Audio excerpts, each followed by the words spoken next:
I'm Eva Moskowitz, the founder and CEO of Success Academies, and I'm delighted to invite you behind the curtain into a Success Academy school to see our magical school communities. Good morning, Annabelle. Good morning, Gabriella. We have English language learners known as ELL kids. That means their native language is not English. We have special needs kids of a variety of disabilities. We have kids living in shelters. We have kids facing all sorts of challenges.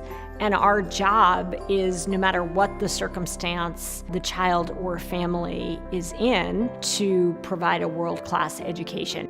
Schools have to be extremely joyful places, and they have to be very, very rigorous and challenging places.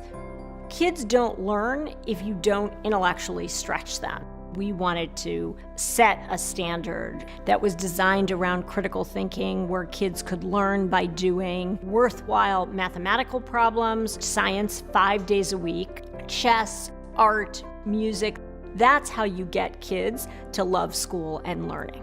Former history professor, public school teacher, and New York City politician, Eva Moskowitz has become one of the highest profile figures in the education reform movement, featured everywhere from Glamour magazines to the New York Times. Teacher union leaders who correctly view her as an enormous threat to their power are fighting to combat her growing influence. Moskowitz is the founder and CEO of Success Academy, New York City's largest charter school network. These are public schools funded by taxpayers and operate independently from the city's Department of Education.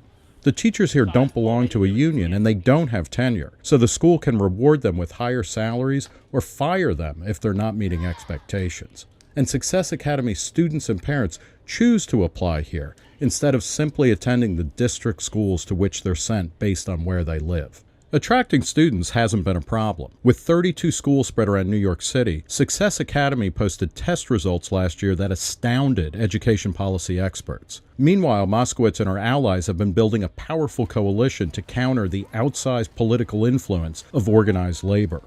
In the education world, many people just want to know how her schools are performing so well. And what are you doing that other people are not? One of the fundamental differences between us and other schools is the level of rigor that we have. Okay, so what does that mean? What kids are being asked to do now in third grade, we think kids can do that in kindergarten and first grade. We are maniacal about reading. The amount, the quality of the books. We read in school, we read at home. And I think people have forgotten that that is one of the tools in our toolkits. Simply the amount of time that kids are spending on reading and being super engaged in reading, that alone can change outcomes. What's a typical student? I mean, or give a kind of demographic background of, where are they coming from? So the vast majority of our kids are Black and brown. The vast majority of our kids are living below the poverty line. About 15% of our kids are special needs. It's very hard to open schools. Moskowitz's biggest battle on that front happened earlier this year when the newly elected mayor of New York City, Bill de Blasio, denied Success Academy promised space in existing school buildings so that it could open new branches. The move was rooted in a political rivalry between de Blasio and Moskowitz that goes back to their days serving together in the New York City Council more than a decade ago. At a teachers union-sponsored event during the mayoral race, de Blasio told the crowd, "It's time for Eva Moskowitz to stop having the run of the place. She has to stop being tolerated, enabled, supported." Moskowitz and her allies countered by busing 11,000 charter school parents and kids up to the state capitol in Albany to protest. And New York State Governor Andrew Cuomo came out in support. And we are here today to tell you that we stand with you. You are not alone. We will save charter schools. De Blasio retreated. Success Academy could move forward with its expansion plans after all, and state lawmakers quickly passed a bill to protect charter schools from future interference by the mayor. Critics of charters argue that schools like Success Academy are excelling in part because they serve kids that come from more stable homes with more involved parents than their public school counterparts. Those parents that are willing to take the effort to enter their kids into a lottery, critics say, are more likely to have children who are motivated to get ahead. Success Academy's critics also claim that the school pushes out struggling kids. At a recent union protest, Reason TV caught up with Michael Mulgrew, who succeeded Randy Weingarten as the head of New York City's teachers union. When Ms. Moskowitz serves all children and stop having such very high rates of what we call disappearing students, then I'd be more than happy to talk with her. But first, do what we do and serve the same children we do.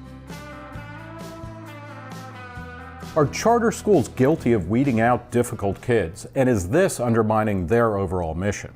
In October, the New York Times broke the story that a principal at the charter school network Success Academy targeted a group of students to be pushed out of his school, maintaining a secret got-to-go list. The controversy has spurred an ongoing debate, and to discuss it, I'm joined by Robert Pondiscio, Vice President at the education think tank, the Thomas Fordham Foundation, and a former public school teacher in the Bronx. Can you quantify, how well they're doing relative to charters as well as relative to Sure. I mean, I don't have the data at arm's Right. length, obviously, but I remember a year ago something on the order of 80% of their third and fourth graders were getting not just threes, which are proficient, but fours, above proficient, on the tougher Common Core math tests. I think 500 some odd kids throughout the city. I wouldn't have guessed there were 500 low-income Black and Hispanic fours in New York City, let alone in one CMO. Yeah. So, I mean, those are just incredible, incredible numbers. And their literacy scores are not as eye-popping, but still quite good. In other words, they are lapping the field, so to speak. Talk a little bit about the controversy over the got-to-go list. Sure. Describe the broader allegations and what's going on there. Yeah, I mean, I think it's a two-part answer. One, charter schools in general, at least in New York City, are commonly accused of what they call creaming,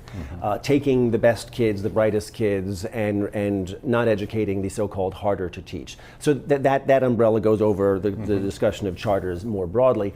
In the case of Eva Moskowitz and Success Academy, because they've had these incredible results, everybody's been looking for the how does she do it answer. And part of the answer, people like to believe, people who don't like what she's doing, is that they aggressively counsel out, as they say, kids who are either difficult to teach, who are disruptive, etc., and only keep not just the cream, but the cream of the cream, and that's how they're getting these results. That said, there's a certain self-selection bias just by dint of the fact if you are an engaged parent and you're seeking out a better option for your kid, you're automatically one step ahead of the vast unwashed, so to speak.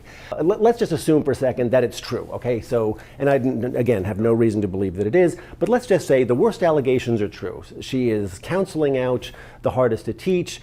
She's creating this poor man's private school. Why is that a bad thing? In other words, are we saying that if you are a poor Black and brown kid, it's a problem that you should have what an affluent kid in the Upper East Side has, a disruptive, free, studious, high-quality school? Why is that unfair? Well, the spirit of what charters do, that should be their choice, I would argue. In other words, as soon as you duplicate the conditions of the public school system, you're going to duplicate their results. You have to create the conditions that allow productive learning to go on. You have to valorize, normalize, a studious environment. If you've ever been to a Success Academy, they do that exceptionally well. And I say this having been a fifth grade public school teacher for many, many years. I could have gotten so much more done if I didn't spend all of my time not just managing 3 or 4 disruptive kids, but having to frankly cater to them and ignoring the rest.